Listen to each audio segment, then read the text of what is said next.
question en tant que représentant du Pérou. Je voulais savoir votre position et en particulier l'utilisation de l'espagnol dans les travaux des Nations Unies et dans ce contexte. Comment va votre espagnol? Merci beaucoup. Muchas gracias. Merci, nous dans le texte. Je remercie le représentant du Pérou qui s'est exprimé au nom du groupe ACT, M. Sá. Gracias, parla l'espagnol. Merci, je parle espagnol un tout petit peu, désolé. L'hindouisme est une richesse et nous devons tout faire pour le préserver. Nous avons 6 langues officielles. Il nous faut aller vers l'application de ces langues dans le travail. Nous avons 2 langues officielles de travail, l'anglais et le français.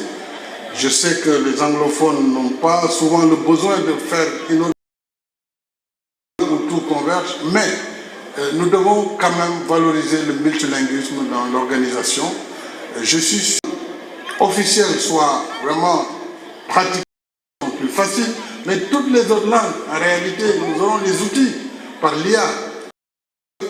Les questions de traduction ne soient plus de grandes difficultés. Bien sûr, je ne veux pas dire qu'on n'a pas, mais il y a un moyen de valoriser la langue. Et la langue, elle véhicule aussi la culture et la civilisation.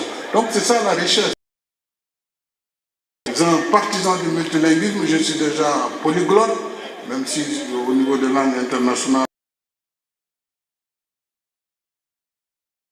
voyez-vous, et j'ai des langues nationales africaines. Donc c'est une richesse que nous devons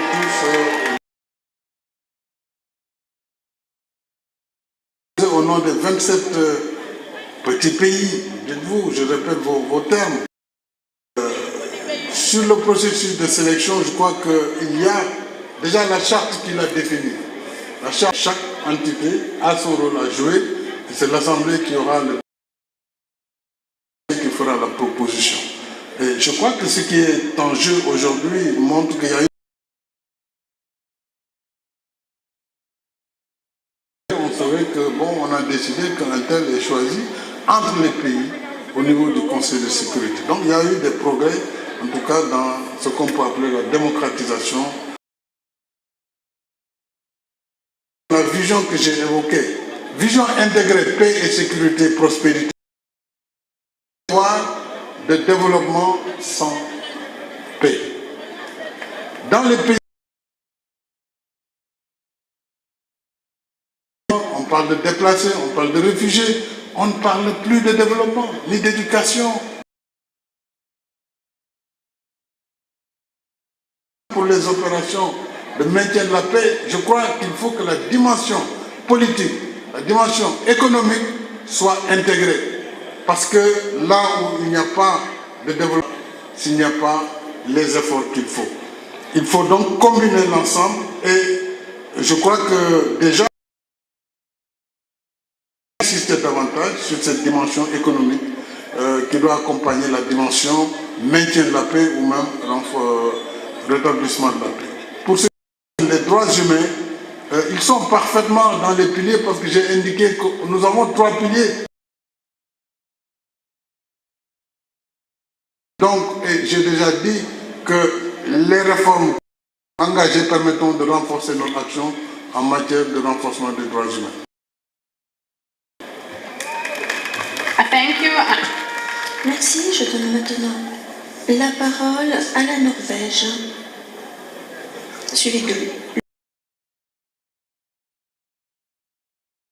Madame la Présidente. Il faut essayer le multilinguisme. Salle pour la présentation de votre vision et participation dans ces processus interactifs. Norway is a member.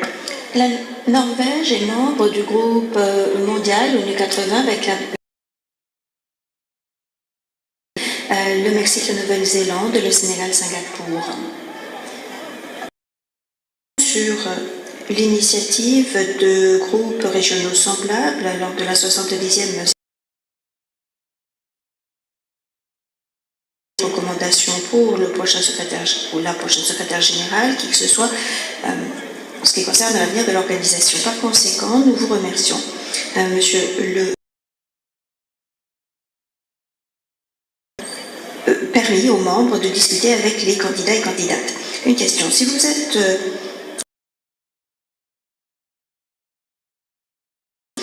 la confiance entre le secrétariat et les États membres, vous en avez brièvement parlé, et également entre du système et pour établir la confiance dans l'ensemble du système des Nations Unies. Je voudrais également poser une question à titre national, montre d'indépendance dans la sélection des fonctionnaires. Si vous êtes sélectionné, comment allez-vous constituer votre équipe? Comment allez-vous faire pour préserver votre indépendance et l'équilibre femmes-hommes, outre la question du mérite? Et comment allez-vous éviter la poursuite ou le maintien de monopoles?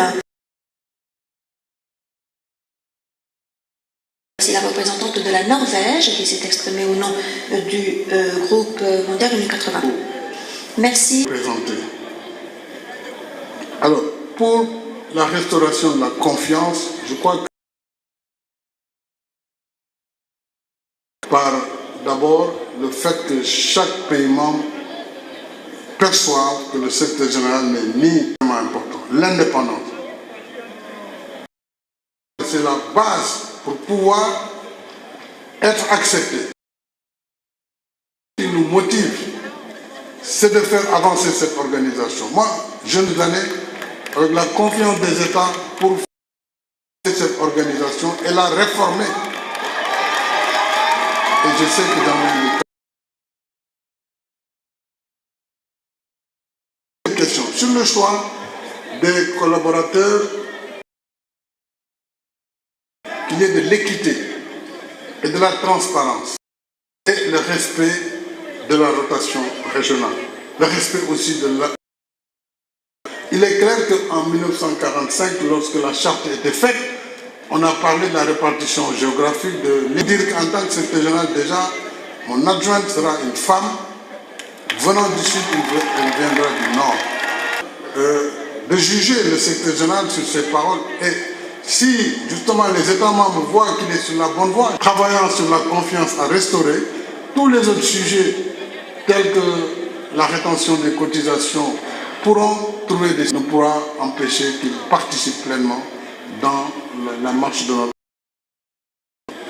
Voilà ce que je voulais dire sur l'indépendance, je crois que je l'ai dit, sur également la présence des femmes. Pour terminer sur la présence des positions en dehors de celle que j'occupais qui était le président de la République, aux femmes. J'ai nommé une femme Premier ministre, j'ai nommé l'Océan. Donc je suis une pifauchi, quelqu'un qui va davantage l'organisation, mais à travers le monde. Il est temps que les droits des femmes, j'ai aussi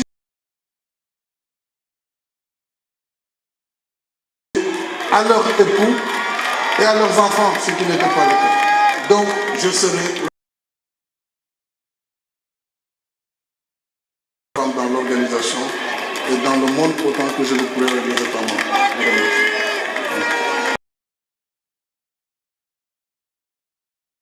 De l'Ouganda au nom du mouvement des non-alignés, puis des Philippines, et puis l'organisation civile. 121 membres. Nous nous félicitons de la tenue de ce dialogue.